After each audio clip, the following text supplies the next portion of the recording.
Bonjour, bonjour à toutes et à tous et bienvenue dans ce support vidéo, cette fois consacré aux conditions sur Excel. Alors qu'est-ce que c'est qu'une condition? Une condition, c'est si on fait quelque chose, alors il se passe quelque chose. Et donc ça veut dire que si on ne fait pas cette chose-là, soit il se passe autre chose, soit il se passe rien du tout. Une condition que je pense vous connaissez, par exemple, si vous êtes souvent en retard, à l'E2C, eh ben, il y a une diminution de votre rémunération mensuelle. Voilà, c'est une condition. Donc ça veut dire que si vous êtes à l'heure, eh ben, il n'y a pas de diminution de la rémunération mensuelle.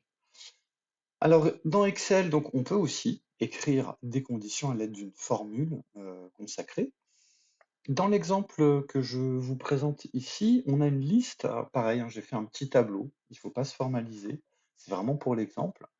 J'ai fait un tout petit tableau dans lequel, sur la gauche, on a une liste de matériel, ordinateur, télévision, et cetera. Et à droite, on va devoir renseigner des prix.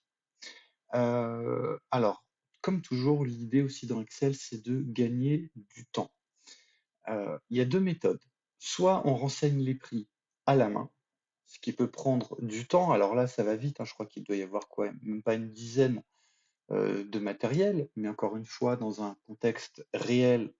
Dans un contexte professionnel, vous allez être confronté à des tableaux Excel qui font des centaines, voire des milliers de lignes ou de colonnes. Et donc, il va falloir automatiser un maximum de choses pour ne pas passer des heures, voire des jours à écrire des choses dans Excel. Donc, l'idée, ça va être d'utiliser une condition. Et cette condition va regarder ce qu'il y a, donc condition qu'on mettra dans la colonne prix, et va regarder ce qu'il y a dans la colonne matériel, dans la colonne à gauche. Et en fonction de ce qu'il y aura écrit, de ce qui sera renseigné comme matériel, eh bien, elle va nous indiquer automatiquement le prix de chaque matériel. Alors, comment ça marche? Bah, comme toujours, hein, chaque fois qu'on écrit une formule, on commence par le symbole égal. Ça, vous connaissez. Et la formule qu'on va utiliser, c'est la formule qui s'appelle si. Donc si, c'est une condition, hein. Si on fait ça, il se passe ça. Et donc si on fait pas ça, bah, soit il se passe autre chose, soit il se passe rien. On ouvre une parenthèse, comme toujours, et là on va cliquer sur la cellule qui est juste à gauche. Donc, dans l'exemple ici, la cellule G5, l'idée c'est quoi? C'est qu'il va regarder qu'est-ce qu'il y a d'écrit dans cette cellule. Et c'est en fonction de ce qui est écrit, là, il va nous dire quel est le prix. Alors, cellule donc G5 égale, et là on ouvre des petits guillemets. On ouvre des petits guillemets, quand on ouvre des petits guillemets dans Excel, c'est juste pour écrire un texte et il va vérifier si ce texte qui est entre guillemets, eh ben, il est bien écrit de l'autre côté, et si c'est celui-là, ben voilà, il va se passer quelque chose, vous allez voir. Donc là, je vais écrire ordinateur et je ferme les guillemets. Donc moi, l'idée, c'est qu'il regarde dans la cellule à côté, G5, il regarde s'il y a le mot ordinateur. S'il y a le mot ordinateur, qu'est-ce qui va se passer? Eh bien, il va se passer la chose suivante. Alors là, je mets un point virgule et on va dire que l'ordinateur, dans notre exercice, ça coûte, allez, mettons, je sais pas, 500 euros. Voilà. Il va afficher 500 pour 500 euros. Ensuite, je vais ajouter une deuxième condition. La deuxième condition, c'est quoi? Donc là, on a vu avec ordinateur. Bah, maintenant, on va faire pour télévision. Donc, je remets un point virgule. J'écris à nouveau si. J'ouvre une fois de plus une parenthèse, et là je clique à nouveau sur la cellule G5. Donc pareil, il va regarder ce qu'il y a dans la cellule G5, je mets égal, j'ouvre une parenthèse, et là je vais écrire le mot télévision. Voilà, donc il va regarder est-ce que c'est le mot ordinateur, est-ce que c'est le mot télévision. Je ferme ma parenthèse, point virgule, et puis là je vais mettre un prix. À la télévision, on va dire que c'est une grosse télé qui coûte très cher, on va dire 2500. Encore une fois, je ne sais pas du tout quels sont les prix des télés aujourd'hui, c'est pas grave, c'est juste pour l'exemple. Alors on a mis ordinateur, on a mis télévision, ensuite il y a PlayStation 5. Donc, une fois de plus, on met un point virgule. Si on ouvre une parenthèse, on clique à nouveau sur la cellule G5, on met égal, on ouvre les guillemets, et là on va ajouter PlayStation 5. Et on ferme les guillemets.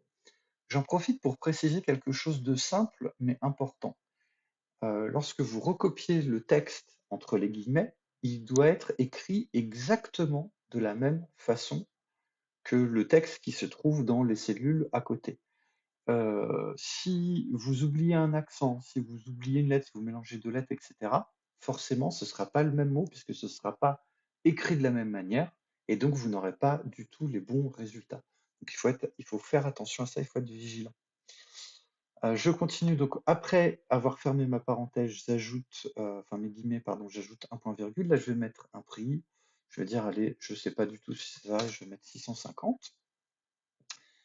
Il nous reste encore, hop, hop, hop, il me reste encore iPhone. Donc à nouveau un point virgule, si j'ouvre une parenthèse, je clique une fois de plus sur la cellule, égale, j'ouvre les guillemets et là donc j'écris iPhone, je ferme les guillemets, point virgule et je sais pas du tout combien ça coûte un iPhone, on va dire allez, 300 €, on va dire que c'est un iPhone d'occasion.